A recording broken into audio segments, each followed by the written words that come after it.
Hello, we are Group 5, Hiradona, and our group will be introducing coherence and truth.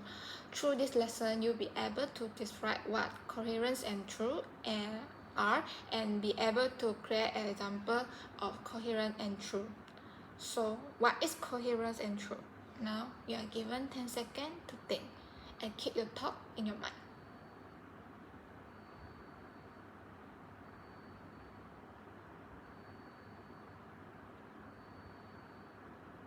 So, as the names, coherence refers to something that is consistent inside logical interconnection and overall sense or understandability, a state of situation in which all the parts or ideas fit together well so as to form a united whole. For example, bricks and cement are useless on their own, but when let that together properly, they can form a building.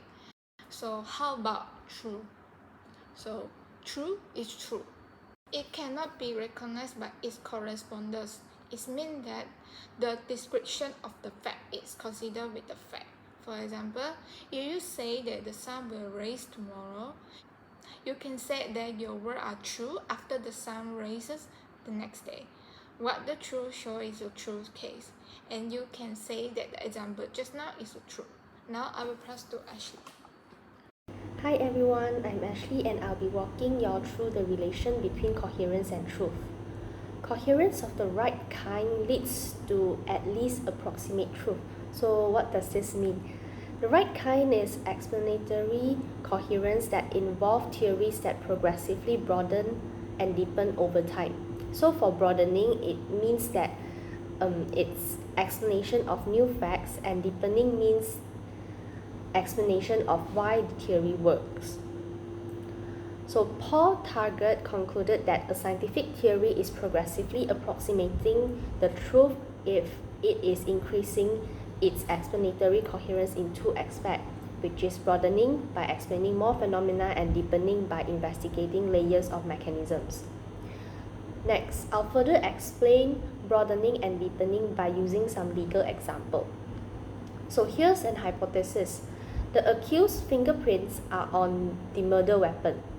So for broadening, it means by finding new evidence that it explains, for example, that one of the victim's hair was found on the accused's clothes.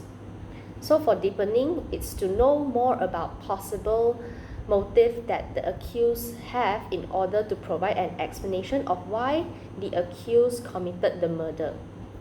So in this case, jealousy might be the motive for attacking the victim, and getting a deeper explanation of the crime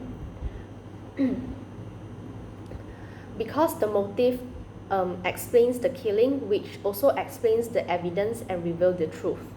So that's all for my part. I hope you already have a better understanding on broadening and deepening now. Next, I'll pass it on to Chen Yu. Alright, thank you Ashley. Hi everyone, I'm Chen Yu. Now I'm going to introduce the importance of coherence and the truth. The problem of the relation between coherence and the truth is important for philosophy of science and for epistemology in general. Many epistemologists maintain that epistemic claims are justified not by a priori or empirical foundations, but by assessing whether they are part of the most coherent account. A major issue for coherentist epistemology concerns whether we are ever warranted in concluding that the most coherent account is true. In the philosophy of science, the problem of coherence and truth is part of the ongoing controversy about scientific realism. The view that science aims at and to some extent coherent theories that have turned out to be false, which many suggest that coherence with empirical evidence is a poor guide to truth. So, please next welcome the Jimmy introduce his part.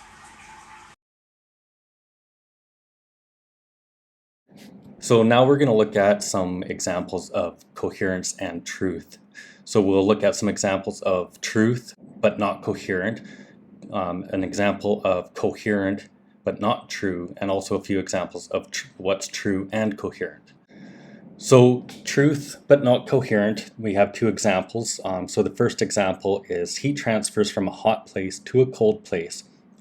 Cats are territorial, and smoking is an unhealthy habit. So all the statements in this first example are considered true based on our knowledge, but they aren't interrelated, so therefore they are not coherent. In the second example, carbon is released into the air by combustion, oxygen is needed for respiration, and cell activity is taking place. So again, these are all true statements, but they are not interrelated, so this does not make it coherent. An example of a coherent statement, but not true, is a little bit far-fetched, but so cows are raised on beaches, cows eat fish, not grass, and cows taste like fish. So all of these statements are coherent because they are interrelated, but based on our knowledge and our practical knowledge, we know that none of these statements are true. So looking at our first example of truth and coherence, the moon is full, the moon affects the tides, and high tides on a full moon day. So all three of these statements are coherent because they are interrelated, and our prior knowledge about how the moon affects tides allows us to understand and know that these statements are true. Another example of a true and coherent statement is with volcanoes. So you have a volcanic eruption which produces magma, and when the magma cools, it turns into igneous rock. So the eruption of a volcano producing magma and igneous rock can be considered both coherent and true, because it is true that when the volcano erupts, it releases magma or lava, and then it cools into igneous rock. It is coherent because each stage is also interrelated and is linked to one another.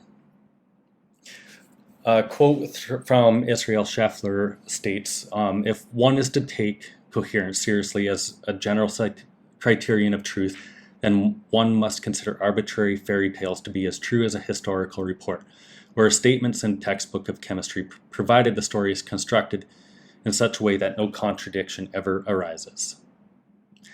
So now that we've gone through the lecture, click on the Padlet link. There's a few questions there for you to fill out. And Chen, you will finish off the assignment guide, the assessment.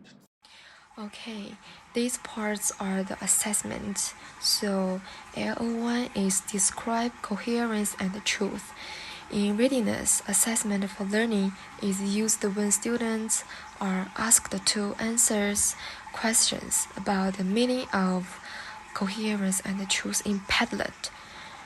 And then LO2 is created an example of coherence and truth. In engagement, assessment for learning is used when students are asked to create a lesson plan. In mastery, assessment of learning is used when students reflect on their learning through the exist sleep. So, okay, thank you for your listening, and that's our group 5.